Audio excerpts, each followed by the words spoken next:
मूरति सतगुरु मिलवा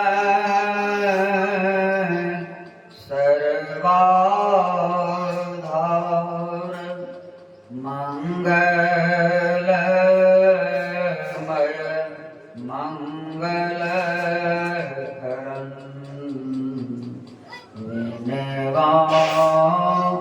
बारंबार ज्ञान उदय ज्ञान घन सतगुरु शंकर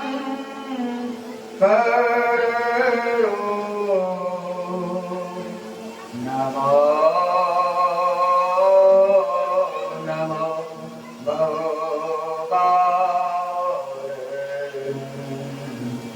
सकल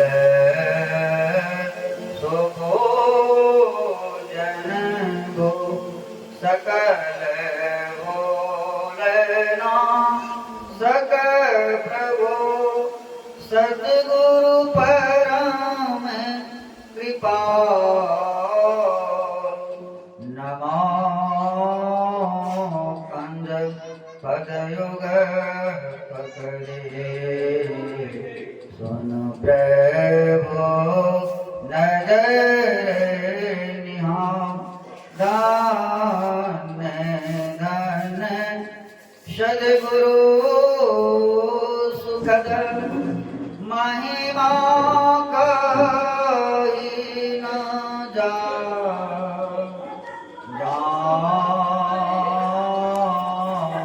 कुछ कहो तुम्हारी कृपा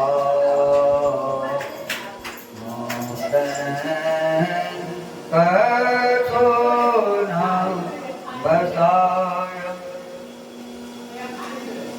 अव्यक्त रूप में विराजमान संत सद्गुरु महर्षि ने ही ब्रह्मदेव महाराज के श्री युगल पावन चरणों में बारंबार कोटि शरण उपस्थित मंचस्थ पर विराजमान पूज्यपाद स्वामी ओंकारानंद जी महाराज के श्री युगल पावन चरणों में बारंबार कोटि शरण नमन उपस्थित साधकी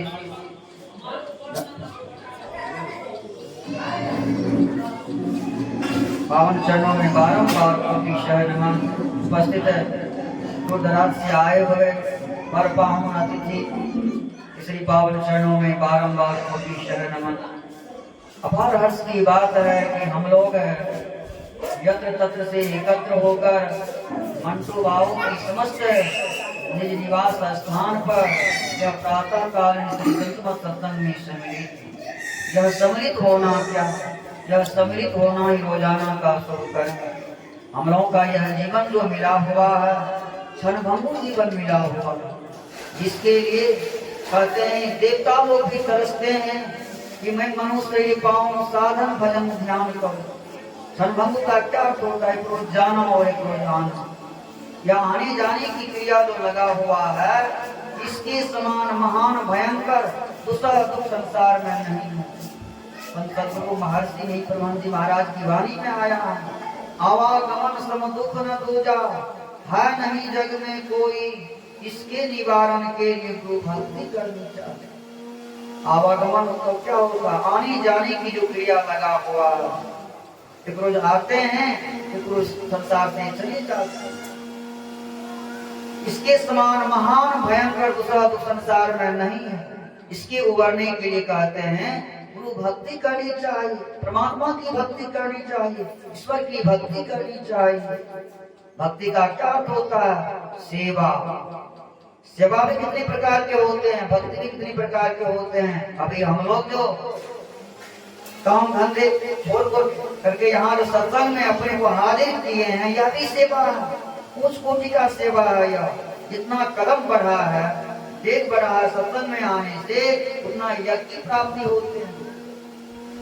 सुनने में आ रहे हैं, साधु महात्मा की मुखारबिन से सुनते आ रहे हैं, जितना कदम बढ़ता है, डेग बढ़ता है सत्संग में आने से, उतना यज्ञ की प्राप्ति होता है।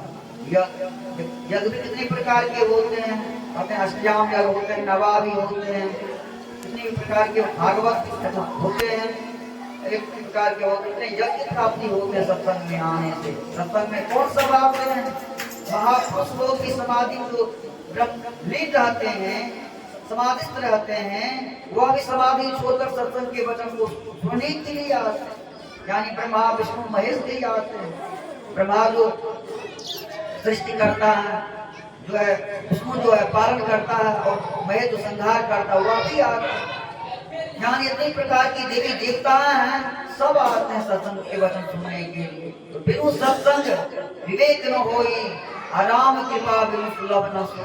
बिना सत्संग के विवेक नहीं होते हैं, सार असार का ज्ञान नहीं होते हैं, कर्तव्य और कर्तव्य का ज्ञान नहीं होते हैं। यह सत्संग के जरिए होता है। अभी हम लोग सत्संग योग आज प्रथम से पाठ श्रवण कर रहे थे। जो है और के लिए शास्त्र भार होता है, उसमें ज्ञान नहीं है, विवेक नहीं है, वह शास्त्र भार है। शास्त्र को पूछता नहीं, सत्संग को नहीं पूछता है, समाज को नहीं पूछता है, गुरु को नहीं पूछता है, माता पिता को नहीं पूछता है, आपको नहीं पूछता है। वह कहने का तात्पर्य है और ये के लिए शास्त्र भार होता है। अशांत मनुष्य के लिए मन भार हो जाता है। जो अशांत है, छटपटाहट है, चंचल है, उनको मन भार हो जाता है। क्या करें क्या नहीं करें, वह किसी के काम का लायक नहीं होता है। कहते हैं अशांत नहीं बनने के लिए, शांत बनने के लिए कहते हैं। इसके लिए सदाचार का पालन करने के लिए कहते हैं। चोरी, झूठ, नशा, हिंसा, व्यभिचार सदाचार है। पंचशील का पालन जो करते हैं वह जीवन मुक्त हो जाते हैं। पंचशील का पालन करने वाले की विजय होती है, यानी सत्य की विजय हमेशा होती है। सत्य जो विकसे नहीं, सत्य का विनाश नहीं होता। सदा सत्य बोलो, सुनते आ रहे हैं, सदा सत्य बोलो। जो हमेशा सदा सत्य बोलते हैं, जो है कहते हैं उसी के पास धर्म ठहरते हैं, असत्य के पास धर्म नहीं ठहरते हैं। असत्य जो है, झूठ जो है, पापों का सरदार है, भेद है। जो है झूठ के झोले में संसार के पाप दोष हट जाते हैं। इसलिए कहते हैं झूठ नहीं बोलना चाहिए। आप लोगों को मालूम होगा, जो है महाराज युधिष्ठिर कथा आप लोग जानते हैं, अर्जुन कथा जानते हैं। छोटी सी झूठ बोलने के लिए फिर नरक देखना पड़ा, नरक देख गए, सबके सब चले गए। पांडव कौरव की आप लोग जानते हैं। जो है युधिष्ठिर, अर्जुन, नकुल, सहदेव सब भाई थे, कौरव भी थे, 101 भाई। विजय किसकी हुई? इसके पास सत्य था। सत्य की विजय हमेशा होती है। इसलिए जो सत्य को पकड़े रहते हैं, मजबूत गढ़ किले के अंदर रहते हैं। इसलिए कहते हैं सत्य को पकड़ने के लिए जब तक हम लोग सत्य में नहीं रहेंगे तब तक दिल का कल्याण नहीं होगा। सत्य जो संग बराबर होता है सत्संग, इसका हम लोग कर रहे हैं संग, तो सत्य का संग कर रहे हैं। सत्संग करने से क्या होता है? साक्षी है, रामचरितमानस पढ़ करके देखिए। अति कीरति गति होती भलाई, जब जहाँ जतन यही जो पाई, सो जानब सत्संग प्रभाव, लोकं वेदना आन पाओ।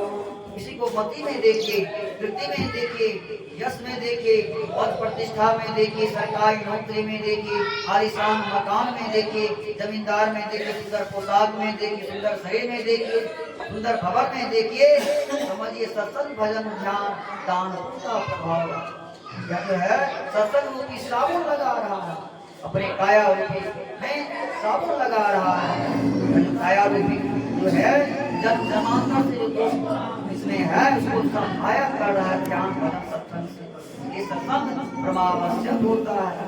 तो सत्संग को पकड़े रहते हैं, उसका सर्व मंगलमय होता है, यानी आनंददायक उसका जीवन होता है।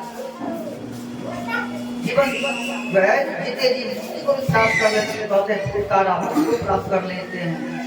मुक्ता होता है छुटकारा। हम लोग आए हैं या संसार के कारागार में कैद हैं। संसार कैसा है? संसार दुखालय है। और कारागार है, और कारागार में हम लोग आकर के कैदी बन गए हैं। कहते हैं कैदी जो बने इसके लिए उभरने के लिए कहते हैं इसके लिए क्या करना पड़ेगा, तो सत्संग करना पड़ेगा। पहले सुनते आ रहे हैं प्रथम भगति संतन कर संगा सरियति मम कथा प्रसंगा सरि भगति आमा। पहले साधु की संग कहते हैं करने की, तो संतों का संग। अगर हम लोग साधु का संग नहीं करेंगे, सज्जन पुरुष का संग नहीं करेंगे, दूसरे भक्ति में दाखिल नहीं होंगे। इस प्रकार से सीधी दर सीधी लोग चढ़ते हैं। जिस तरह से किसी आचार से हम लोग दीक्षा ग्रहण करके मानस जप, मानस ध्यान, दृष्टि साधन, सुरत शब्द योग, नादानुसंधान की क्रिया करते हैं, उस तरह से प्रक्रिया लोग सीधी दर सीधी लोग चढ़ते हैं, सीढ़ी दर सीढ़ी चढ़ते हैं। जो छोटी सी झोपड़ी में रहने वाले होते हैं वह टीना हो जाता है, उसके बाद आलिशान मकान बना लेते हैं। धीरे धीरे ग्रोथ होता है, डेवलप होता है। यह सत्संग की महत्ता है, गरिमा। सत्संग योग भाग द्वितीय से सुन रहे थे संत सतगुरु कबीर साहब की अमृतमय वाणी।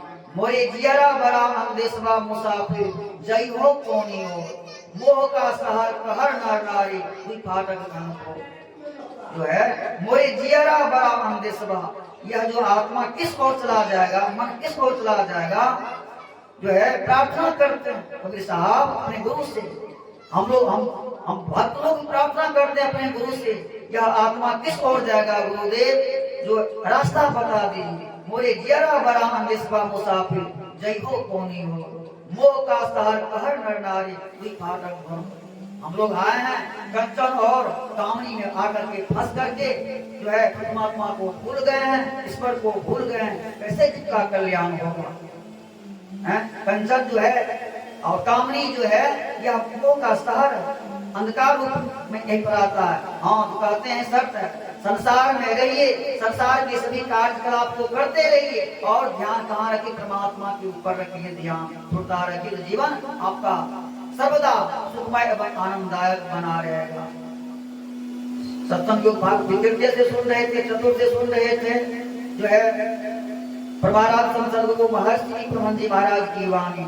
नित्य प्रसन्न कर ले प्यारा, तेरा कार सरे सारा, सार कार्य को निर्णय करके धर चेतन धारा पिंड की पारा, सब द्वारे का ज्योति जगी जावे अति सुख पावे, शब्द सारे का लख बिंदु नाद कहाँ त्रय बन देती, सुनो सुनो में ही ब्रह्मनाद का धरो सहारा आपन तन में।